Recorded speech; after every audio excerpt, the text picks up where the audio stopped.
आज जया एकादशी व्रत कथा है। जया एकादशी व्रत कथा। युधिष्ठिर ने कहा कि हे भगवान, आप समस्त जगत के सृष्टिकर्ता, पालक तथा नाशक हो। आपकी जय हो, जय हो, जय हो। हे प्रभु, अब आप कृपा कर इसी माह की शुक्ल पक्ष वाली एकादशी का नाम और उसकी कथा का वर्णन कीजिए। तब श्री कृष्ण भगवान बोले, हे राजन, इस एकादशी का नाम जया एकादशी है।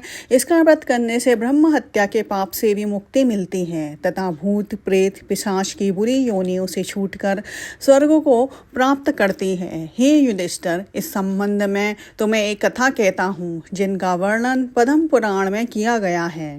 एक दिन इंद्र नागलोक में राज्य करता था। तब एक दिन अमृत पान कर अप्सराओं के साथ नंदनवन में आकर क्रीड़ा करने लगा।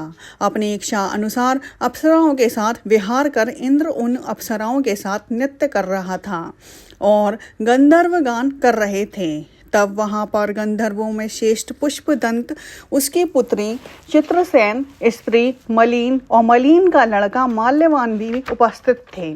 उसी समय वहां एक पुष्पवती नामक गंधर्व स्त्री माल्यवान पर मोहित हो गई। तब उसने अपने रूप सौंदर्य से माल्यवान को वश में कर लिया।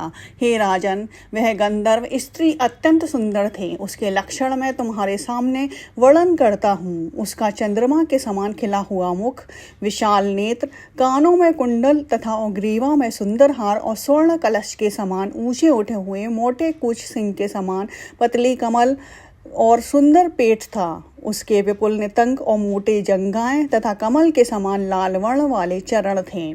ऐसी सुंदरता को देखकर माल्यवान भी पुष्पवती के ऊपर मोहित हो गया। ये दोनों कामदेव के वशीभूत होकर भी इंद्र की सभा में गा रहे थे, पर उनका मन गाने में स्थिर नहीं था, इसलिए वह अशुद्ध गाने लगे। इंद्र ने उनकी भावनाओं को देखकर इनके उस प्रेम को समझ लिया था, किंतु उसने अपना अपमान हुआ जानकर इन दोनों को श्राप दिया कि तुम दोनों मृत्युलोक में स्त्री पुरुष हो, पिशाच रूप धारण करो। जब वे दोनों इंद्र के श्राप से हिमालय पर्वत पर पिशाच रूप धारण कर स्त्री पुरुष के रूप में दुख भोगने लगे, उस समय उन्हें गंध रस स्पर्श इत्यादि का कुछ भी ज्ञान नहीं रहा।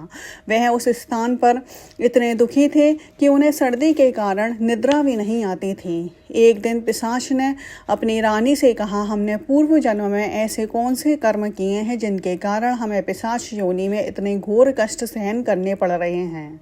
इस प्रकार वे दोनों अत्यंत दुख सहते हुए उसी स्थान पर जीवन व्यतीत कर रहे थे। जब माघ मास में शुक्ल पक्ष की जया एकादशी का दिन आया, उस दिन देवयोग से इन दोनों ने दिन भर ना तो कुछ भोजन ग्रहण किया और ना ही कोई पाप कर्म किया।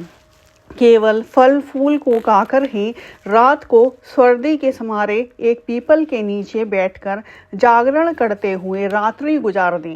प्रातःकाल भगवान नारायण की कृपा से इन दोनों की वह पिशाच देह छूट गई। अत्यंत सुंदर देह गंधर्व और अप्सरा के धारण कर ली। तब उन सुंदर वस्त्रों और आभूषणों से सुसज्जित होकर ये दोनों नागलोक को गए। इनको इस प्रकार देख गंधर्व और देवतागण आकाश में से पुष्प बरसाते हुए इनकी स्तुति करने लगे। तब इन दोनों ने नागलोक में जाकर देवराज इंद्र को नमस्कार किया। इनको अपनी असली रूप में देखकर देवराज इंद्र को भी महान आश्चर्य हुआ। तब उसने इनसे पूछा, हे माल्यवान, तुम दोनों ने अपनी पिशाच देह से किस प्रकार छुटकारा पाया, सो सब मुझसे कहो। माल्यवान बोला, हे देवेंद्र, भगवान विष्णु की कृपा एवं जया एकादशी के व्रत से के पुण्य से हमारी वह पिशाच देह छूटी है। यह सुनकर इंद्र ने कहा कि हे माल्यवान, एकादशी व्रत करने तथा विष्णु के कृपा पात्र होकर पिशाच देह त्याग कर तुम दोनों पवित्र हो गए। अब तुम पुष्पवती के साथ रहकर विहार करो। हे युधिष्ठिर, इस जया एकादशी के व्रत करने से मनुष्य बुरी योनियों से मुक्ति पाकर स्वर्ग की प्राप्ति करते हैं। इसमें तनिक भी संदेह ना समझो। इस दिन गूंद गिरी के सांठे का सागर लिया जाता है।